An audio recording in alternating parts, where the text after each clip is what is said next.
he saw it was good that there was night and day. You know, when God created the earth and put the world on it, which is the governing powers through man, God was very clear. God's idea was this. Write this down. His idea has never changed. He wanted to extend his culture of heaven to earth.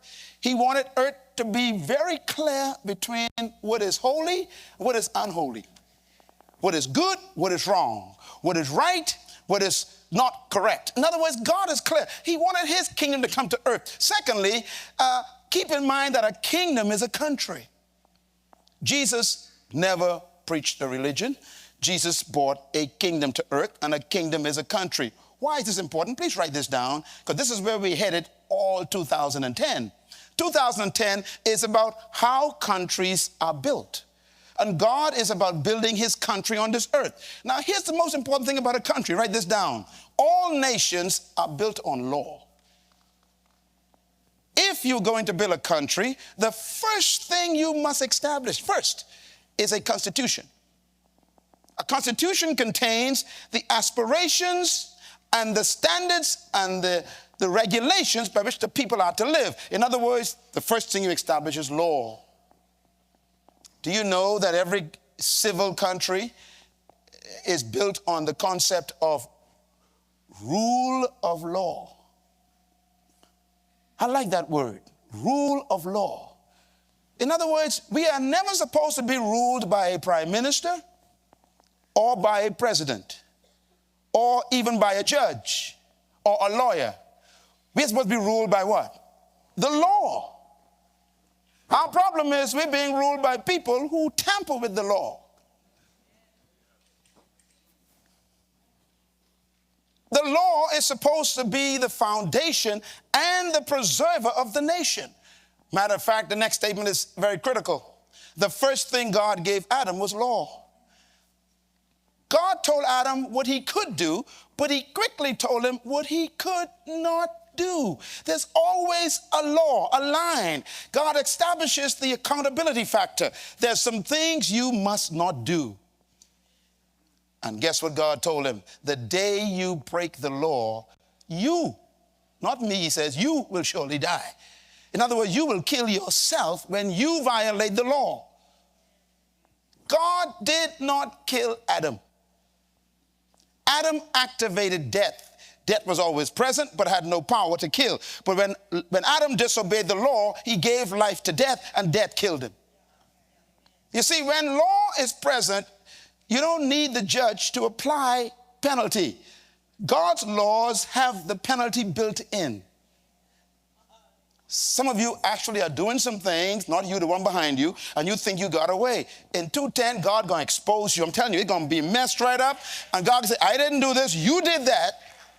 Because the penalty is built in to the law. But the positive side of it is the benefits are built in to the law. If you keep the law, you prosper. If you violate the law, you self-destruct. There's no mystery about it. The first thing God gave Adam was law. Secondly, God told Moses to build a nation out of slaves. The first thing God gave Moses was what? Law. Which means that law is still the foundation of any country, any company, or any family. God told Moses, come up to the mountain. I'm going to give you what this nation needs. And he gave him 10 fundamental laws. He said, tell the people to learn these, study these, teach them to your children. When you come in the morning, when you rise in the day, when you go out in the streets, when you come back, tie it on your head, tie it on your arm. He says, brainwash everyone with these laws. And if you keep these laws, I will prosper you. Law is the only way to keep order in a country. Why? Write this down. Law produces, preserves, and protects the nation. Say that with me. Laws produces, preserves, and protects the nation. The Bahamas is in trouble right now because of this. The United States is in trouble right now because of this. Europe is in trouble right now because of this very principle. When you tamper with law, disobey law, you actually threaten the very existence of your country. What is crime? Crime is simple. It's violation of law. When you violate law, you stop preserving the country. It's no longer protected. Our country right now is in a very delicate balance. And if we don't correct it quickly, we will disintegrate like some countries already in the Caribbean where people don't want to go. How do you correct it? I already showed you. We need to restore law. We need to bring law back as the supreme ruler. One of the things we are suffering from in a country like the Bahamas and others in the Caribbean is that we are very small countries. Small countries do not lend itself to pure law because everybody is a cousin. Hello? So, anyone who did anything that violated the law is somebody's cousin. So the judge is the uncle, the lawyer is the brother, the accused is the cousin, and the person in the jury is grandma. How law gonna work in that situation?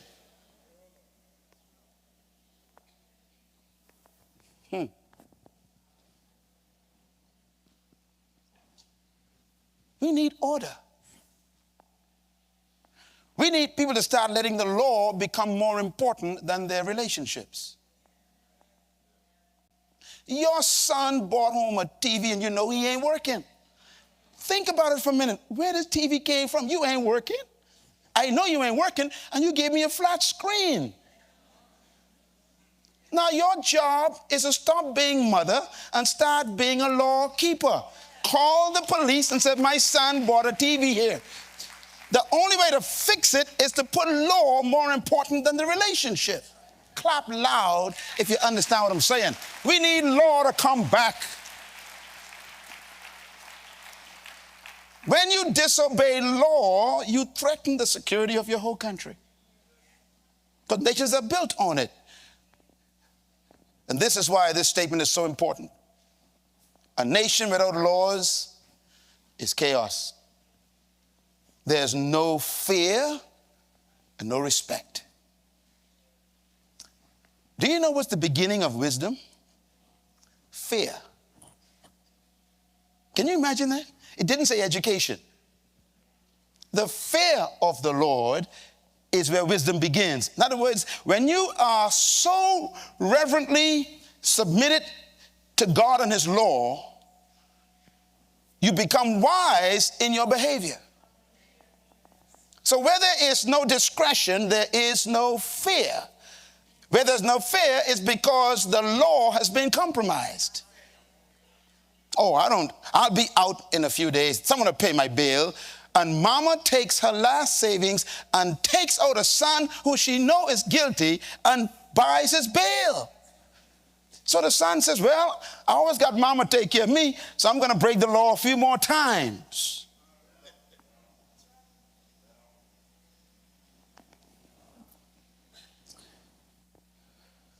I will never forget my mother. She's in heaven watching me right now. And I'm going to tell you now, my mom did something I'll never forget. I was in school. I came home from school one summer. And my youngest brother, I think he's here somewhere tonight, he got involved in a little wrong relationship with some guys. And they got in trouble. And I happened to be home at the time, and the police came to the house. We ain't never had police come to our house in my whole lifetime. I was so afraid when I saw the police, and I was an adult. And I wondered what they came here for. And they came here to ask about my brother. And my mother simply said, and she didn't even wink, she said, if he done wrong, put him in jail. What a mother. That's the kind of parents we need right now in every country.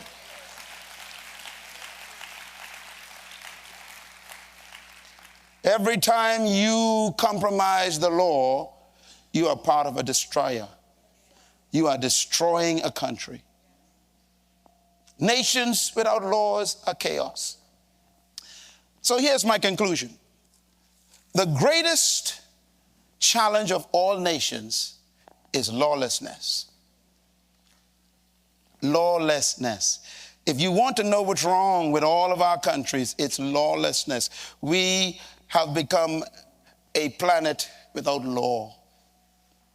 And when I use the word law, I want to be cautious here. I'm not talking about the laws that we created. Because whatever law you create, you can always change it. I'm talking about the divine laws of God that's being set in motion, set in place in his very own creation. And we have to learn them and submit to them, study them and obey them and experience God's promise of benefits. My secret to my little bit of success so far is trying to learn these laws and obey them. So here's some thoughts I want you to make a note of. Write this down quickly, especially young people, write this one down. The foundation of all true nations is law. It's the foundation. At least to number 2, nations are built on law and are sustained by law. This is why we must be careful when we tamper with the legal system.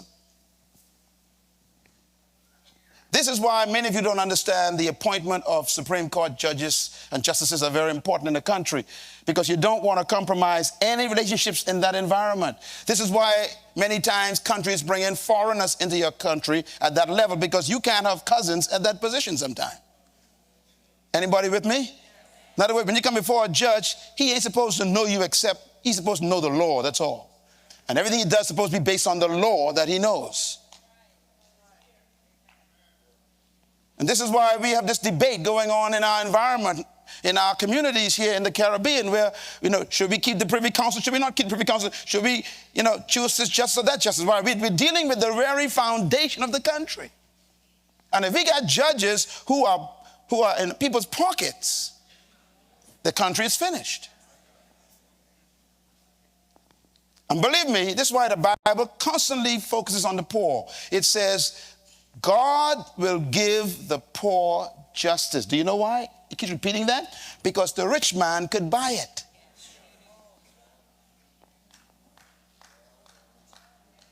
And when a person has a lot of money, they're dangerous if they're not ethically sound, because they could purchase evil. We need judges who will follow the law at all cost.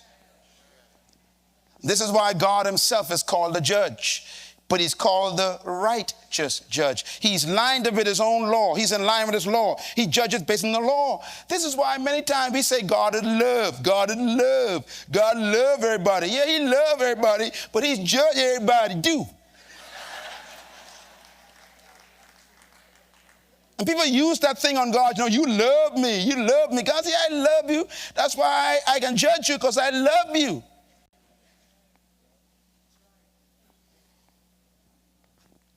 The greatest curse on the church right now is that we've made grace more important than law. Grace in the church concept is permission to do evil, license to do wrong, knowing you can get it forgiven in the morning. We call that grace. That ain't grace, that's licentiousness. That's in the Bible. Licentious means license to do evil. Using God to do evil. Detestable.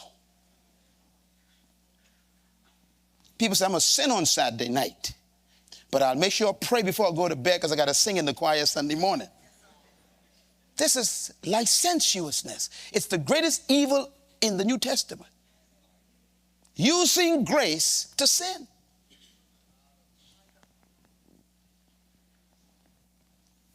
But this new year, we're going to define grace from the kingdom perspective.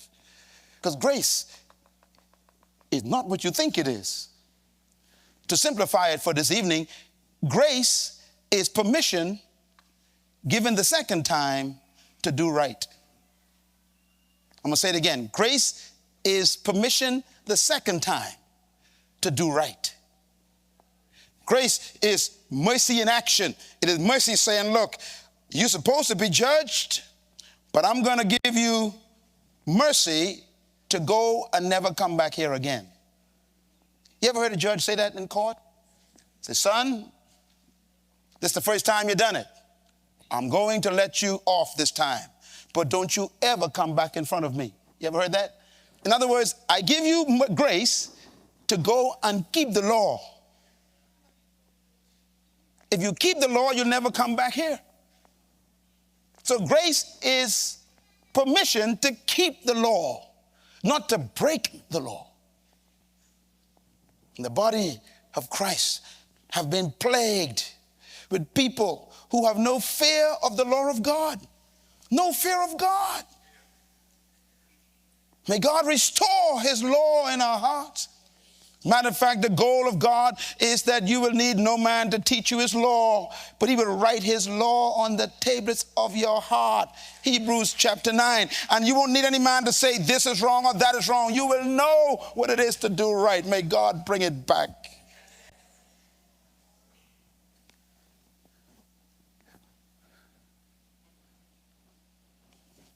My father's here tonight. Hi, Dad. 85 years old. I used to hear my father's voice in my head all the time. A voice to say, you know, when laws are given, they stay in your head. And as kids, you know, you're about to do something wrong, you hear your voice of your father, your mother talking in your head. I will kill you. Yes. In their absence, the law was written on our hearts. I heard a young man curse his mother the other day. His mother. I personally had to pray for help to restrain myself because I was about to deliver what she should have delivered. I heard a young woman call her mother by her first name. I was about to lose it again. Let me tell you something. My father's 85 years old. I am 54. He is still Mr. Munroe to me. You don't outgrow authority. We need law back in our hearts so that we go through this new year with strict, clear distinction. This is wrong, this is right. This is night, this is day. This is evil, this is good. Choose you today which side you're on. We need law. Please write this down. The foundation of all nations is law, but the quality of life in a nation is determined by law. If people disobey the law, the nation falls apart. National life is protected by law. If everybody stops stealing other people's goods, there'll be no robberies. If people stop killing one another, there will be no murders. God is clear. Thou shalt not commit murder. That's simple law. Thou shalt not steal. That's a simple law. Thou shalt not tell lies or bear false witness. That's a simple law. If we just keep those laws, we can have no need for policemen. The more we need law enforcement is an indicator of deterioration of a nation's life. And the more your law enforcement needs more equipment is a sign of deterioration of the abuse of law. I think, and we got a lot of lawyers here tonight. I see many of you here tonight. I think one of the most important things they should invest in right now in every country, including ours, is in the court system. They need to invest a lot of money, millions of dollars, quickly, and get that system cleaned out. And then we need some strict laws for lawyers. The lawyers need to be regulated by law and be brought into account. Because if they use the law to get people who are guilty off, they are part of the problem.